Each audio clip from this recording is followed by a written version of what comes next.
이사야서는 모두 66장으로 되어 있습니다. 그 66장의 말씀을 크게 두 부분으로 나누어서 볼 수가 있는데요. 지난 주일의 본문이었던 39장까지, 그러니까 1장부터 39장까지가 앞부분이고 오늘 본문인 40장부터가 뒷부분에 해당이 됩니다. 우리가 이제까지 살펴보았던 것처럼 전반부의 주 내용은요, 패역한 유다 백성을 향한 하나님의 징계와 또 심판을 예고하는 내용으로 되어 있습니다. 하지만 후반부는 하나님께서 징계받는 자기 백성을 위로하시고 회복하실 것이다, 이런 메시지로 되어 있습니다. 이 40장을 기점으로 해서 앞부분과 뒷부분이 내용상 대반전을 이루고 있다, 이렇게 이해하시면 되겠습니다. 6장은 선지자 이사야의 소명장이었죠. 하나님께서는 선지자에게 아주 특이한 독특한 사명을 주었던 것을 우리가 기억하고 있지요. 이 백성의 마음을 둔하게 하며 그들의 귀가 막히고 그들의 눈이 감기게 하라. 하나님께서 여느 선지자에게 주신 사명과는 전혀 다른, 오히려 반대와 같은 그런 소명을 이 선지자에게 주고 계신 것을 우리가 보았습니다. 이 백성의 마음을 둔하게 만들어라. 그리고 그들의 귀가 막히게 해라. 그들의 눈이 감기게 하라는 거죠. 하나님은 이것을 염려하셨습니다. 그들이 눈으로 보고 귀로 듣고 마음으로 깨닫고 하나님께 다시 돌아와서 고침을 받을까 내가 두렵다, 내가 염려한다. 하나님이 이런 말씀을 하셨습니다.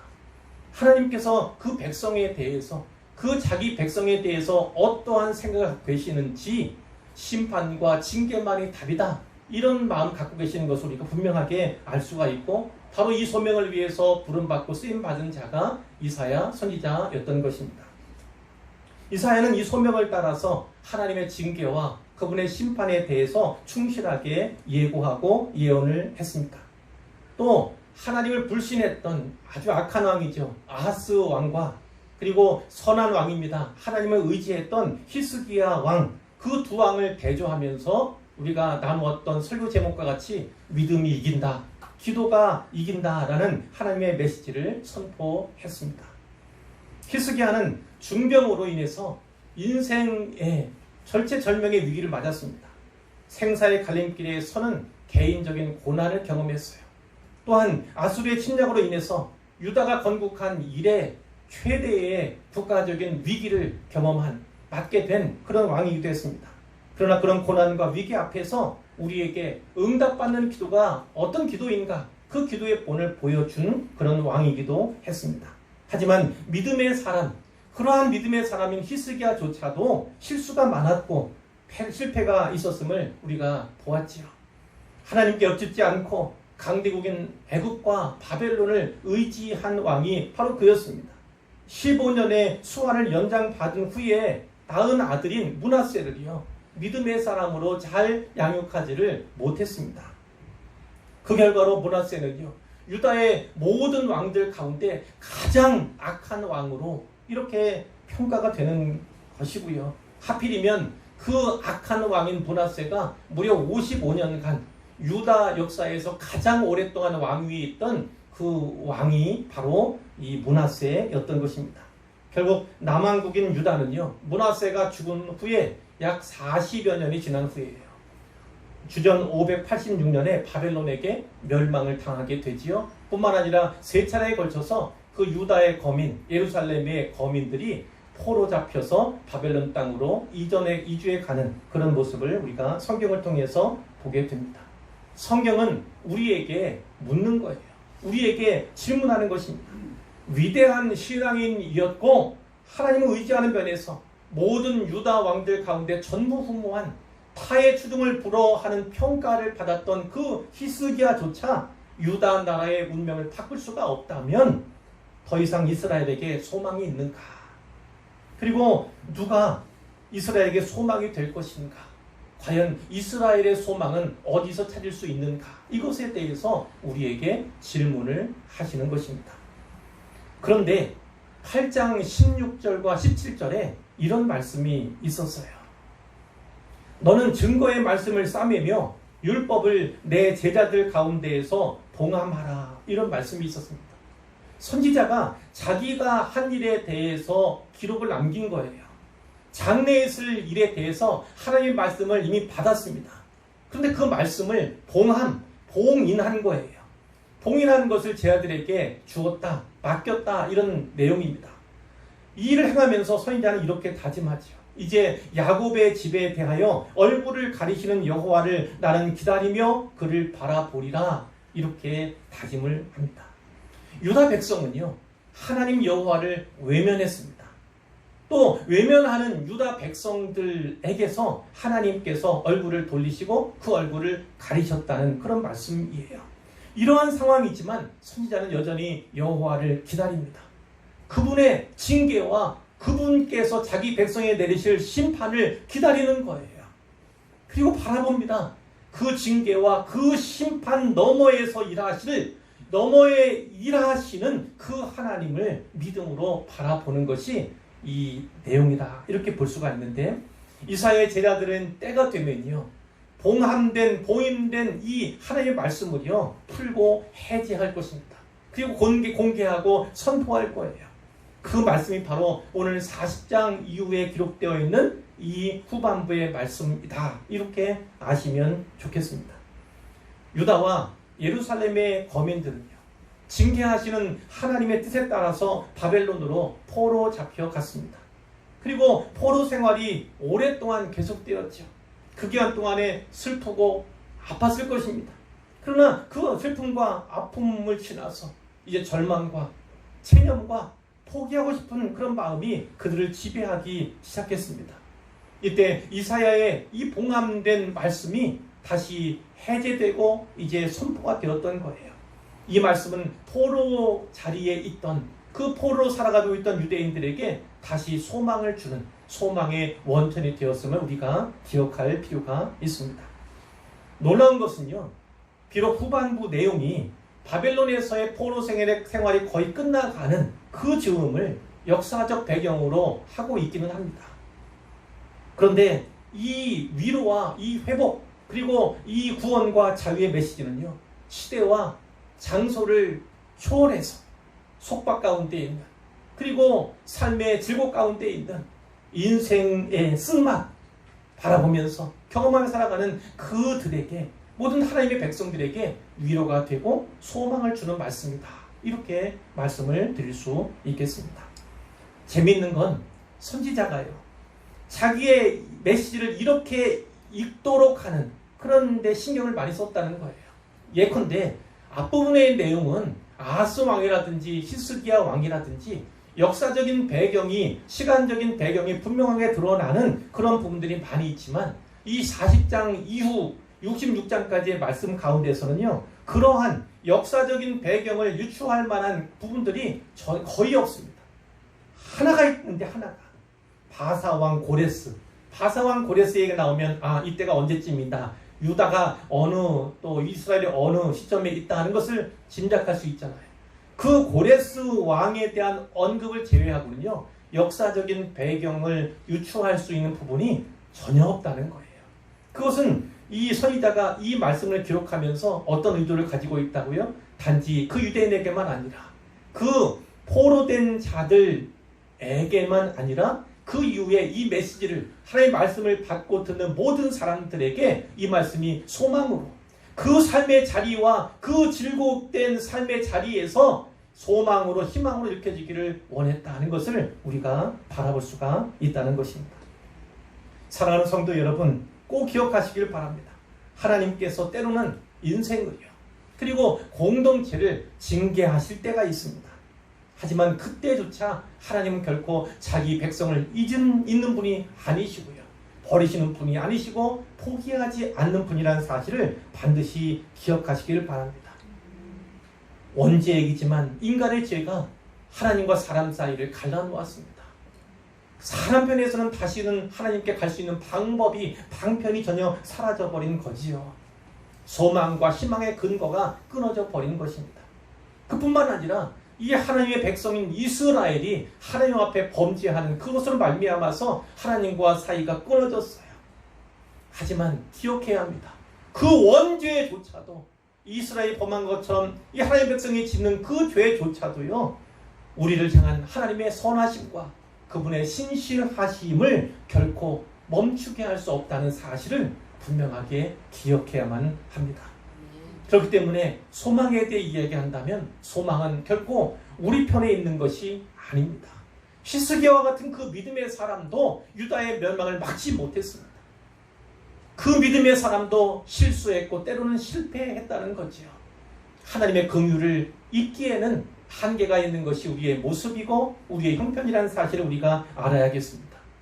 다만 자기 백성을 절대 포기하지 않고 버리지 않는, 그와 같이 내버려두지 않는 그 하나님에게 우리의 소망에 근거가 있어야 한다는 사실을 먼저 기억했으면 좋겠습니다. 이제 오늘 본문 말씀 속으로 들어가 볼 텐데요. 먼저 1절과 2절 말씀을 보겠습니다. 너희의 하나님이 이르시되 너희는 위로하라, 내 백성을 위로하라. 선지자는요, 여호와 하나님에 대해서 말씀하시면서 너희의 하나님 이렇게 칭하고 있죠. 너희의 하나님. 이것은 앞에서부터 이 말씀을 살펴왔던 우리들에게는요, 놀라운 반전으로 읽혀지는 그런 대목입니다. 하나님께서는 1장 24절이었어요. 그 본문에서 자기 백성을 향해서, 이스라엘 향해서 내 대적이다, 내 원수다 이렇게 말씀하셨어요. 하나님이 택하신 선민 그 이스라엘 향해서 대적과 원수라고 이렇게 말씀을 하셨다는 거지요. 그런데 그 이스라엘을 대적처럼 원수처럼 여기셨던 그 하나님께서 다시 그들의 하나님, 너희의 하나님이 되어서 너희를 찾으신다, 이런 말씀을 선지자가 선포하고 있는 것입니다. 너희는 위로하라, 이 말씀이 있어요. 이 너희는 누구를 말하겠습니까? 뒤에 나오는 말씀의 근거에 보면 내 백성을 말하는 것이죠. 하나님께서 택하신 선민 이스라엘을 말하는 것입니다. 하지만 이 이스라엘은 지금 어디에 있습니까? 이 유다 거민과 예루살렘 거민들은 지금 바벨론 땅으로 포로 잡혀가서 거기에서 포로와 노예의 신분으로 있는 거예요. 우리가 시편을 통해서도 알 수가 있지만 그들은 그곳에서 비로소 자기의 잘못을 깨닫습니다. 하나님 여호와를 찾기 시작합니다. 우리가 선민인데 왜 이방 나라에 끌려와서 포로로서 노예로서 살아갈 수밖에 없는가에 대해서 상고하고요. 그리고 하나님께 우리가 죄를 범하였기 때문에, 하나님을 우리가 대적하기 때문에, 그래서 이 고초를 당하고 있다는 것을 비로소 알게 되는 것입니다. 그러나 그 예배에 또 기도드린다 할지라도 여전히 그들에게는요, 무거운 것들이 있었어요. 마음에 넘어설 수 없는, 이길 수 없는 그 무거움이 있었습니다. 그것이 무엇이냐면 하나님께서 우리를 버리셨나 보다, 하나님께서 우리를 진짜 대적과 원수와 같이 여기시는가 보다, 이런 생각이 그들을 절망으로, 좌절로 포기하고자 하는 그 마음으로 이끌었던 것입니다. 그런데 하나님께서는 이 본문에서 보면 다시 그들을 향해서 내 백성 이렇게 말씀하고 있어요. 우리가 앞에서 보았습니다. 6장 9절에서도 8장 6절에서도 하나님께서는 이스라엘 향해서 뭐라고 말씀하셨냐면 이 백성이라고 해요. 이 백성. 그들에게, 자기 선민 이스라엘에게 거리감을 두시는 거예요. 거리감을. 그런데 이제 다시 이 백성이 아니라 내 백성으로 바꿔서 부르시는 거죠. 이제까지는 이 백성으로 너희를 불렀지만 다시 내 백성으로 너희를 부르겠다고 하시는 하나님의 의지가 나타나는 그런 대목이고요. 이 너희의 하나님이나 내 백성, 이런 표현들은요, 모두 언약을 회상시키는, 언약을 연상시키는 그런 표현들입니다. 하나님께서 자기 백성 이스라엘과 시내산 언약 이래 여러 언약들을 맺어 오셨어요. 그 언약들은 다 이겁니다. 하나님께서, 여호와께서 너희의 하나님이 되시고 너희는 내 백성이 되리라, 이 언약 구조 가운데 있었던 거지요. 너희가 비록 징계 가운데 있고, 특별히 하나님의 징계 가운데 있고, 그래서 멀리 바벨론에 포로된 생활을 하고 있고 참으로 고통의 나날을 보내고 있는 그 슬프고 괴로움이 너희 인생을 지배하고 있지만, 그러나 그럼에도 불구하고 너희는 내 백성이고 나는 너희의 하나님이다, 이것을 다시금 선포하고 일깨워 주시는 것입니다. 이런 위로가 어디에 있겠습니까? 내가 너희를 기억한다. 나는 너희를 잊지 않았다. 결코 너희를 버린 적이 없다. 너희는 몰라도 나는 너희를 포기한 적이 결코 없다. 하나님이 바로 이 말씀을 주시는 것입니다. 이와 같은 위로, 이것이 바로 너희는 위로하라, 내 백성을 위로하라, 이 말씀에 담겨있는 의미인 것이죠. 자, 그러면 너희는 내 백성을 이렇게 말씀하고 있는데, 이 너희는 누굽니까? 너희는 이 봉함된 메시지가 이제 해제되었고 그들에게 공개가 되었습니다. 선포가 되었는데, 이 소망의 말씀을 듣고 믿고 받는 모든 사람들, 누구나 그들에게 서로 선포하는 겁니다. 듣고 믿는 모든 사람들, 이것을 소망의 말씀으로 받는 모든 사람들은 듣는 모든 이에게, 그리고 서로가 서로를 향하여서 이 말씀으로 서로를 위로하라, 이런 메시지로 우리가 읽을 수 있는 것이죠. 2절 말씀에 보면 너희는 예루살렘의 마음에 닿도록 말하며 그곳에게 외치라, 이렇게 말씀하고 있습니다. 자, 외치고 또 말하라고 하는데 어떻게 합니까? 예루살렘의 마음에 닿도록, 이런 조건이 있습니다. 이 문자적으로는 뭐냐면 마음에 대고 말하라는 거예요. 마음에 대고 말하라. 자, 어떤 겁니까? 그 마음이 감동받고 그 마음이 다시 희망과 소망을 가진 마음으로 다시 소생하도록 그렇게 마음에 대고 말하라는 의미로 볼 수가 있고, 역시나 위로와 격려의 메시지를 주고 있다, 이렇게 보시면 되겠습니다.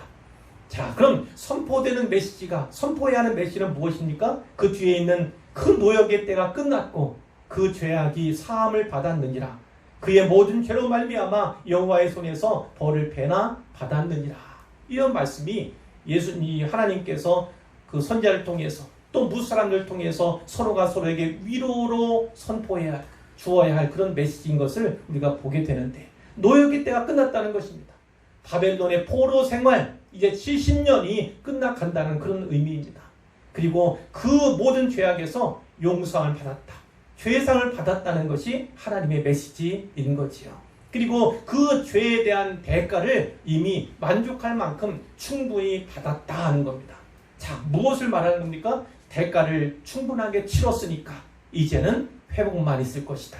이제 너희는 치유될 것이고 너희는 회복될 것이다, 이 말씀을 하게 되는 거죠. 포로된 자에게 가장 큰 소원이 무엇이겠습니까? 바로 고국으로, 예루살렘으로 귀환하는 것만큼 중요한 일이 없겠죠. 그곳은 하나님의 성전이 있는 그런 땅이에요. 하나님의 도성이라 불리는 그런 땅입니다. 그 고향으로, 그 고국으로 가는 것만큼 큰 소원이 없을 텐데, 하나님께서는 이제 대가를 다 치른, 이 죄의 문제를 해결받은 이 이스라엘 백성들, 하나님의 백성을 다시 이스라엘 땅으로, 예루살렘으로 옮기시겠다, 이런 의지를 피력하고 있는 것으로 볼 수가 있습니다. 자, 이제 3절 말씀부터 5절까지 말씀을 볼 텐데요. 외치는 자의 소리요. 외치는 자라고 하면 대부분 선지자를 의미합니다. 자, 일단은 이사야를 생각할 수가 있고, 또 이 말씀을 받고 또 외치는 모든 사람들을 또 연상할 수가 있는데, 자, 중요한 것은 그 메시지입니다. 메시지. 너희는 광야에서 여호와의 길을 예비하라. 사막에서 우리 하나님의 대로를 평탄하게 하라. 이런 말씀이 있어요. 광야에서, 사막에서 여호와의 길을 예비하고 우리 하나님의 대로를 평탄하게 하라는 거죠. 이들이 너희의 하나님을 받아서 이제 여호와를 우리 하나님으로 다시금 기억하는 것입니다. 다시 우리 하나님으로 부르기 시작하는 거예요. 그들에게 주어진 임무가 무엇입니까? 광야 그리고 사막에서 하나님께서 오실 길을 예비하라, 평탄케 하라, 이런 말씀이에요. 이 말씀은 곧 이겁니다. 하나님께서 오신다는 거예요. 하나님께서 너희에게 오실 거라는 것입니다. 그것은 동시에 하나님께서 이제 너희의 그 즐겁게 된 삶의 자리에, 그리고 그 인생의 문제 가운데 신이 오실 거라는 말씀이에요. 그 문제에 개입하시고 간섭하시리라, 이런 말씀을 하고 계시는 거예요.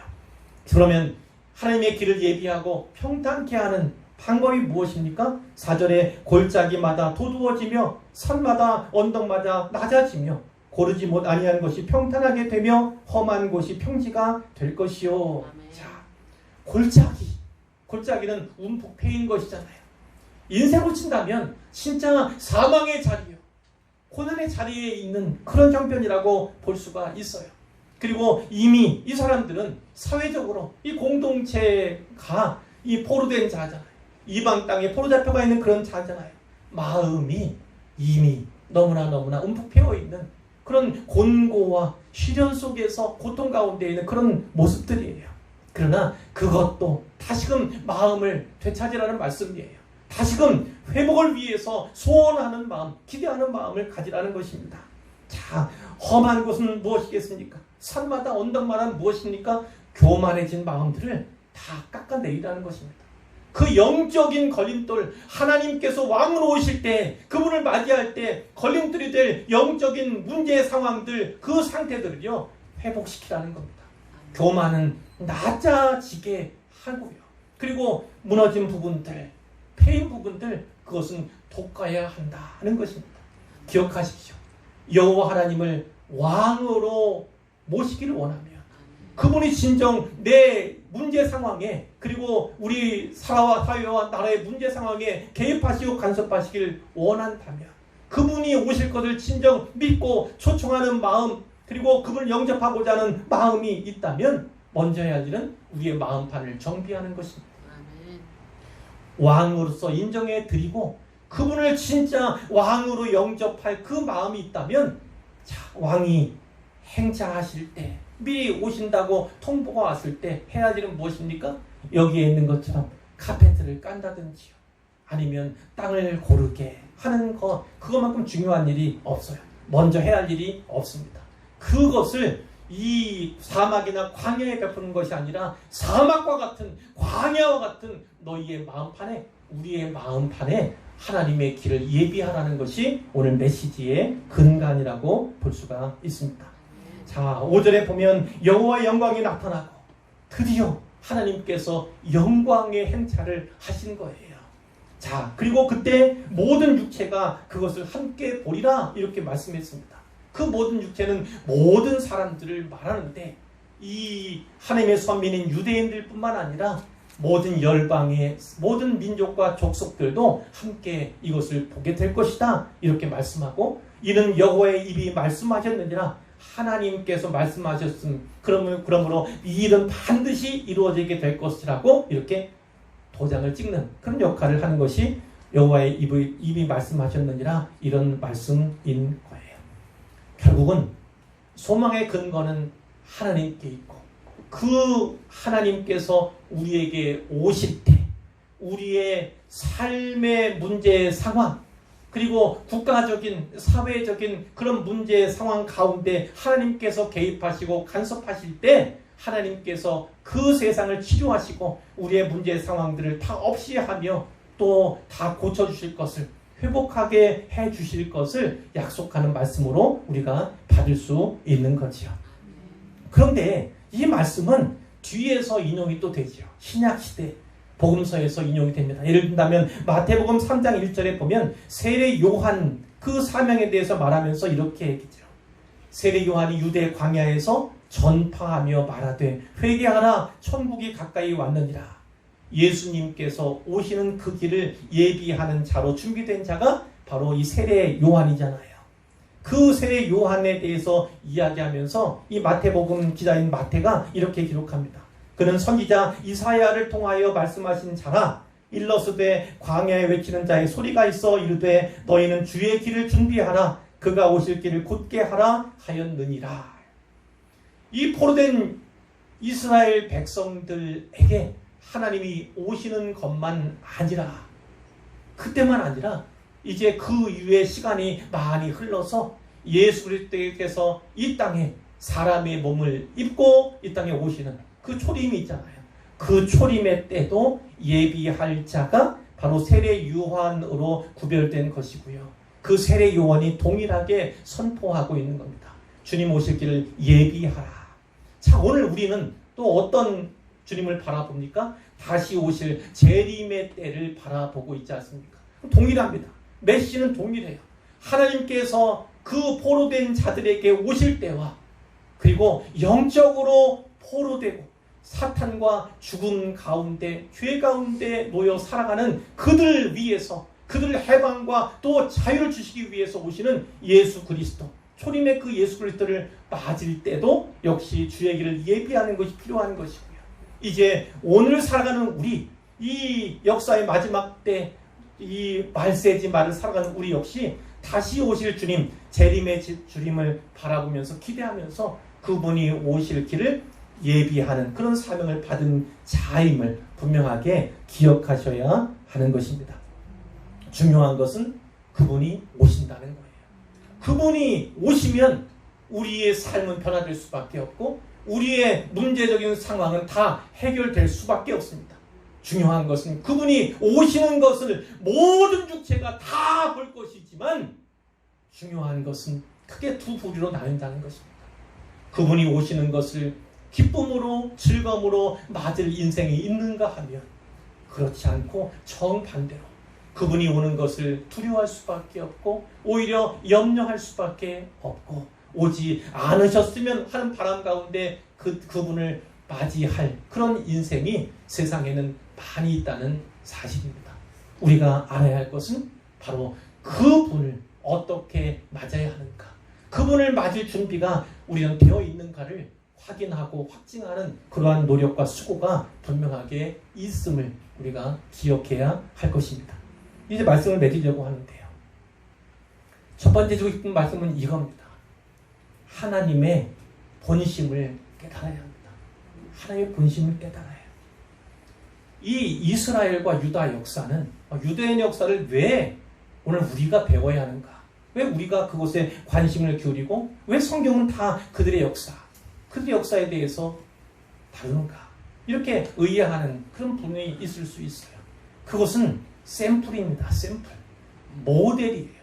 그림자와 본보기로 우리에게 주신 거예요. 그들의 범죄와 그들의 징계를 통해서 오늘 우리가 죄의 문제, 어떻게 죄의 문제를 다루고 있고 어떻게 죄악된 삶을 살아가고 있으며 내 안에서 발견되는 죄가 무엇인가, 하나님과 유리되게 하고 하나님을 거절하게 만드는 그러한 죄의 요소는 무엇인가를 돌아보게 하는 것이지요. 하나님은 그 죄인들에게 징계를 내리실 수밖에 없어요. 그분은 정의와 공의의 하나님이신지라 그 죄의 대가를 허락하실 수밖에 없어요. 그분이 사랑하는 백성이요 사랑하는 자녀라 할지라도 그 공의, 그 정의는 결코 막을 수 없고 피할 수 없다는 말씀이에요. 그러나 하나님께서는 때로 인생 가운데 또 사회와 나라에 이러한 고난과 또 징계의 때를 허락하시고 그렇게 내리시고 하지만 그러나 하나님의 본심은 그렇지 않다는 데 있어요. 절망하고 낙심하고 낭망하는 이유는 하나님이 나를 버리셨는가 보다. 나를 이제 기억하지 못하시는가 보다. 이제 응답할 생각이 없으신가 보다. 혹은 이 나라, 이 사회 징계를 끝내지 않으시려나 보다. 이렇게 생각할 수가 있지요. 그러나 그 개인적인 고난과 사회적인 위기 혹은 나라의 위기 가운데서 우리가 다시금 생각해야 할 것은 하나님의 본심에 대한 메시지예요. 예레미야 애가 3장 33절에 보면 이런 말씀이 있습니다. 주께서 인생으로 고생하게 하시며 근심하게 하심은 본심이 아니시로다. 하나님이 때로는 인생들을 향해서 또 하나님이 자녀는 우리를 향해서도요 고생을 주십니다. 때로는 근심거리를 주십니다. 그러나 하나님께서 우리를 고생하게 하고 근심하게 하심은 본심이 아니세요. 그분이 즐겨하시거나 그분이 목적하신 것은 아닙니다. 하나님은 그 고생과 그 근심을 통해서 다시 하나님께 돌아오도록 다시 믿음을 되찾도록 그리고 하나님 기뻐하시는 그 일을 행하고 그대로 살아가도록 이렇게 원하시는 그 마음을 표현하고 있다고 볼 수가 있습니다. 예레미야 29장 11절에는 이런 말씀도 있습니다. 여호와의 말씀이니라 너희를 향한 나의 생각을 내가 아나니 평안이요 재앙이 아니니라. 너희에게 미래와 희망을 주는 것이니라. 이런 말씀이 있습니다. 여호와께서 하나님께서 말씀하셨어요. 너희를 향한 내 생각은 이렇다. 이렇게 분명하게 말씀해 주신 것입니다. 너희를 향한 내 생각은 평안이다. 결코 재앙이 아니다. 이렇게 말씀을 합니다. 그럼에도 불구하고 재앙을 때로 허락하시는 것은 너희에게 미래와 희망을 주고자 하시는 하나님의 계획과 뜻과 목적이 있음을 분명하게 말씀해 주시는 겁니다. 이제 요한복음 말씀을 볼 텐데 요한복음 3장 17절에서 이렇게 예수님께서 말씀하셨어요. 하나님이 그 아들을 세상에 보내신 것은 세상을 심판하려 하심이 아니다. 자, 요한이 기록한 말씀이죠. 하나님이 그 아들을 세상에 보내신 것은 세상을 심판하려 하심이 아니요 그로 말미암아 세상이 구원을 받게 하려 하심이다. 이런 말씀을 하셨어요. 예수님을 이 땅에 보내신 하나님의 뜻은 심판이 목적이 아닙니다. 세상을 구원하기 위해서 이 땅에 예수님을 자기 아들을 보내신 거예요. 그러나 중요한 것이 있습니다. 그 예수님을 보내신 그것으로 말미암아 결국은 심판도 그리고 구원도 확증이 된다는 사실이에요. 어떤 사람은 예수님 때문에 심판당하게 됩니다. 어떤 사람은 예수님 때문에 구원받게 됩니다. 예수님을 어떻게 대하는가, 그분을 어떻게 섬기는가에 따라서 전혀 달라진 길이 발생한다는 것입니다. 예수님을 나의 구주와 나의 구세주로 영접하고 믿고 그분을 섬긴다면 우리에게는 이제 생명이 주어지고 그리고 영생이 주어지지만 구원의 길이 열려지지만 그러나 반대로 예수님을 부인하고 예수님을 오히려 거절하고 이런 자세를 취하는 사람들은 심판을 면할 수 없게 된다. 이렇게 분명하게 성경이 말씀해 주고 있는 것이지요. 자, 하나님의 본심을 분명히 아시기를 바랍니다. 하나님께서는 우리에게 근심을 주시고 고생을 주시려는 뜻이 있는 것이 아니고 재앙이나 재난을 주시고자 하는 뜻을 가진 것이 아니에요. 결국은 평안을 주시기 원하고 결국은 미래와 희망을 주시기 원하시는 것이 하나님의 뜻인데 그러나 우리의 죄악의 문제 때문에 우리의 허물로 말미암아서 하나님이 때로는 심판하실 수밖에 없고 우리를 재앙 가운데 혹은 재난 가운데 근심거리와 고생과 고난 가운데 놓을 수밖에 없으시다는 사실을 우리가 기억했으면 좋겠습니다. 그러나 우리가 그 어려운 가운데 고난 속에 또 사회적인 재난 가운데 있다 할지라도 하나님의 본심이 어디에 있는가를 분명히 생각하고 분명히 깨닫는다면 우리에게는 희망이 소망이 절대 사라지는 일은 없을 것이다. 이렇게 우리가 기대할 수 있습니다. 자, 하나님께서 우리에게 오시는 것만큼 중요한 일이 없고 그것만큼 우리의 문제 상황이 해결될 수 있는 길은 없습니다. 하나님께서는 친히 이 포로된 이스라엘에게 오셨을 뿐만 아니라 또 포로된 자들 어떤 자입니까? 사탄에게 죄와 사망의 권세 잡은 것들에게 포로된 자들 해방과 자유가 필요한 자들에게 오셔서 이제 복음을 전하시잖아요. 예수 그리스도 십자가와 부활을 전하십니다. 그로 말미암아 모든 우리를 얽매이고 구속하는 것들에게서 우리를 해방시키고 자유케 하시는 하나님의 은혜를 우리가 경험하게 된 것이지요. 자, 기억하시기를 바랍니다. 하나님께서 오시면 문제 상황은 종료됩니다. 인생의 문제 상황이든 사회적인 국가적인 아니면 세계적인 문제 상황이든 주님께서 오시면 해결이 된다. 그 말씀이에요. 하나님이 오신다는 것은 그분 역사하시고 간섭하시고 개입하신다는 그런 의미인데 그렇다면 우리의 모든 절망과 낙심적인 상황들은 다 해결될 것이고요. 우리의 마음 문제만 아니라 우리가 직접 당하고 있는 그 수많은 문제들 역시 해결되게 될 것입니다.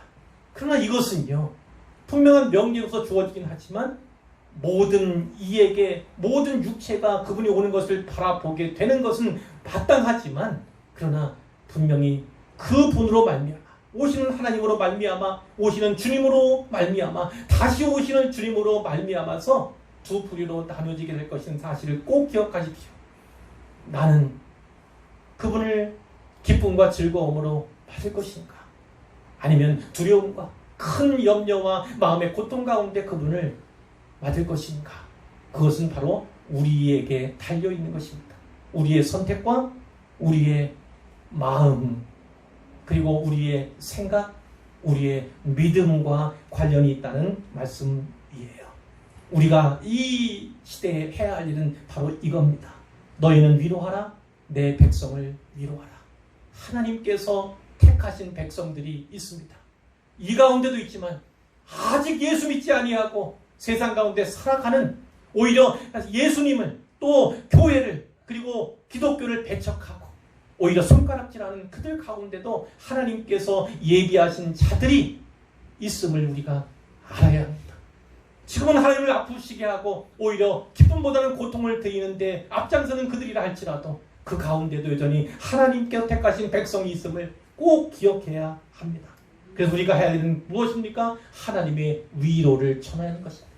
하나님의 위로를. 그들이 알거나 알지 못하고 살아왔던 그 모습 속에서 하나님께서 징계를 주시는가, 이 고난의 의미가 무엇인가, 이것에 대해 전혀 생각하지도 깨닫지도 못하는 그들에게 이 복음을 전함으로 말미암아 하나님께서 바로 너를 위해서, 너희를 위해서 이 땅에 오셨다, 이 땅에 오신다, 이런 메시지를 분명하고 또 정확하게 선포해야 될 줄로 믿습니다. 바로 그분 오시는 그 길을 예비하고 준비하는 자들이라면 평안 회복될 것이고 모든 질곡과 고통과 문제적인 상황들은 다 해소될 것을 분명히 기억하시기를 바랍니다. 이런 하나님의 위로가 여기 있는 우리 모두에게, 그리고 이 메시지를 듣는 모든 사람들에게 있기를 우리 주님의 이름으로 축원합니다.